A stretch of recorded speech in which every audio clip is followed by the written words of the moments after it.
When he found out, he sent his prods in to take it back from us, but the workers resisted.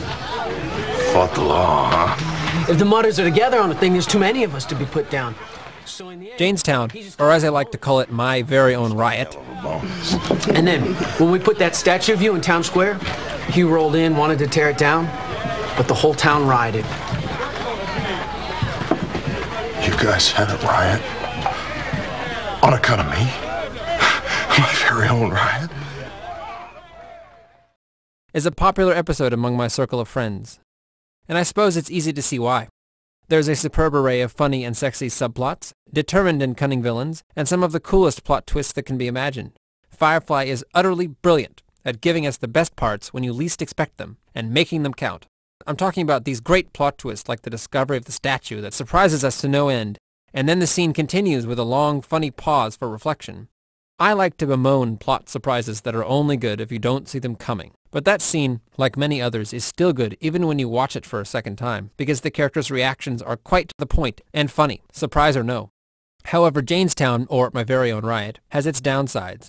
I mentioned the cool subplots, but the main plot leaves something to be desired. It seems as if there is not much to tell us about Jane's personal struggle with his hero status, and so his story feels a bit stretched to fit the episode. Everything is understandable, and Jane gives us a few poignant moments, but I feel as if the weight of the episode is carried by all the other goings-on, like Inara's counseling work, Kaylee's wooing of Simon, and the other characters' great reactions to the realization that Jane has been given his very own town.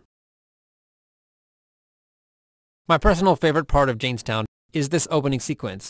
It's a long stretch to the opening credits, and mixed in there is the best gimmicky Firefly that I can imagine. Everything is either cutesy, pat, simplistic, kind of tacky, or a bit corny, and it all comes together to a big fat absurd little payoff when Jane looks at his clay self and Simon answers Kaylee's question. I swear, when it's appropriate. There's Kaylee's hungry for Simon look, the one that Jane perceives and mocks during the infamous dinner scene of Serenity. Jewel Staite here is a good actor. I feel I can read her mind sometimes.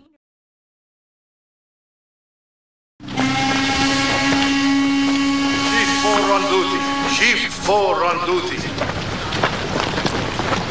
Oh, hey, I got an idea.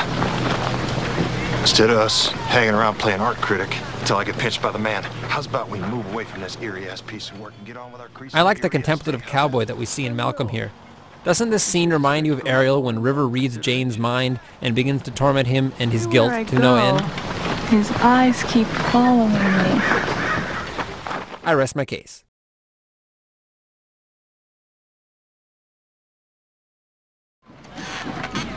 Jane, the man they call Jane. He robbed from the rich and he gave to the poor. Stood up to the man and he gave him what for. Our love for him now ain't hard to explain. The hero of Canton, the man they call Jane. Our Jane saw the mutters' backs breaking. He saw the mutters lament. The way we find out about Jane's past, this method of storytelling, is brilliant. It really makes the first half of the episode. We get to dwell a bit on this Jane guy. We get to see his weak spots. And the plot is kooky enough that it works as well as the best episode of Saturday Night Live. Jane? Yeah, Mel. You got any light you'd like to shed on this development? Stole everything, boss. No, Mel. No, this must be what going mad feels like.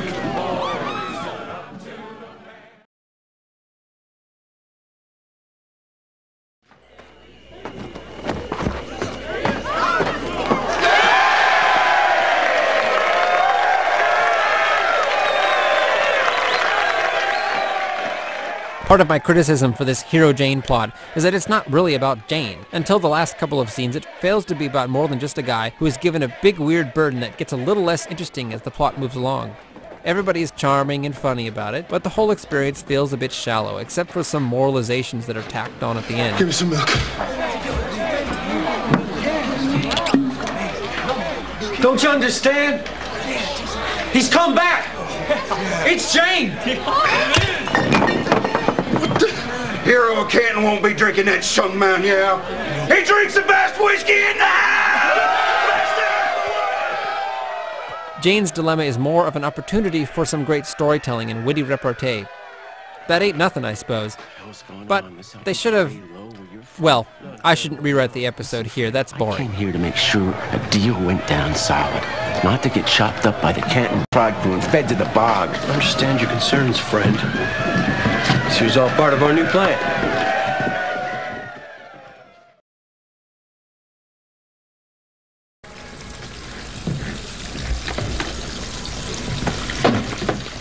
If this were just about any other TV show, this scene would feature a woman preparing to go into a shower who is surprised by a sexually charged rendezvous, blah, blah, blah. But as I would like to point out once again, Firefly is different. I tore these out of her symbol and they turned into paper. But I want to put them back, so... Sorry. What's that? A lot of gender roles get reversed, and not just in superficial ways. River, come back! Preacher, what the hell did you say? Zoe is often playing a masculine role with her husband. Kaylee is pursuing Simon instead of the other way around. Kaylee does some work in a usually male-dominated profession, I presume. And need I mention the name Jane, of course, which is probably meant to have feminine connotations.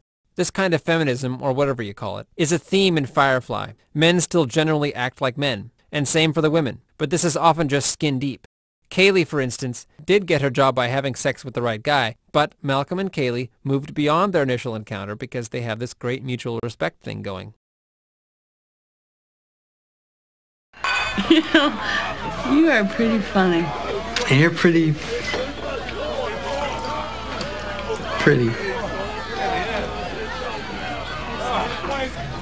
What did you just say? Just say that you're pretty. This little love subplot is my favorite story in Jaynestown. I don't feel Jaynestown shows us enough of it. No, it's especially when you're covered in engine grease. And that's a good sign, I suppose. What I do see, however, is two people who understand each other. They argue a lot, and they come from two completely different parts of the verse. But they're always looking to make up and become friends when all is said and done. And if that ain't love, then I'm going about things all wrong. Oh, well. Well, I tell you what. Jane is stuck here with his adoring masses. Why don't you and Simon hang around and keep an eye on him for me?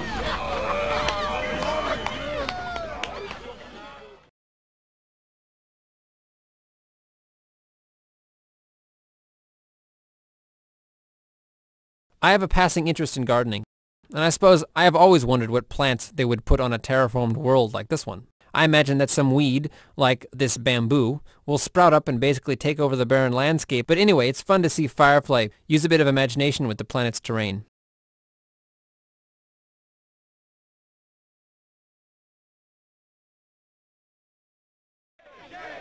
I liked Jane in this episode. He learns his lesson, sort of, and he once again gets himself into a sticky situation where he is under moral scrutiny by his betters. I'm no good with words, don't use them much myself. This experience is enough to make any man lose his confidence. Well, I want to thank you all for being here and thinking so much of me. As far as I see it, you people have been given the shortest end of the stick ever been offered a human soul in this crap hill verse. But you took that end. And you took it. Yeah, it did. And that's, well, I guess that's something.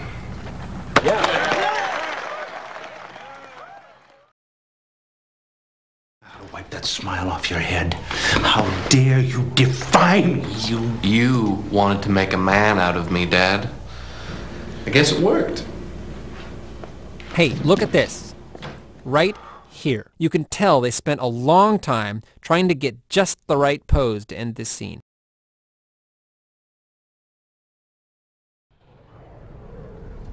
And here we have the tying up the loose ends scene, where the camera roams around and everybody tries to make up.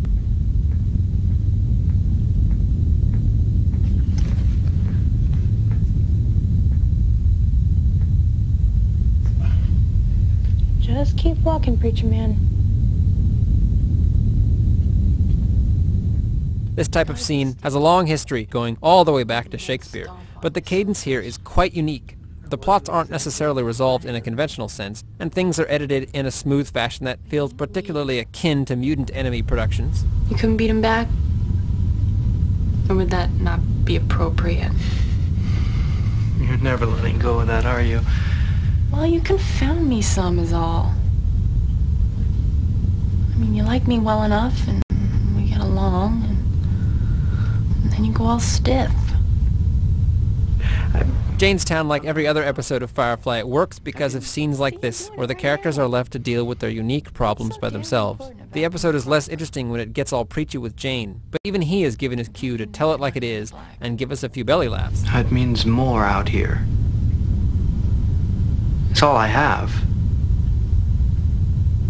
I mean, my way of being polite, or however it's the only way I have of showing you that I like you. Of showing respect. So when we made love last night... When we what? Simon is such an easy mark. You really are such an easy mark. Every great comedy needs a great straight man.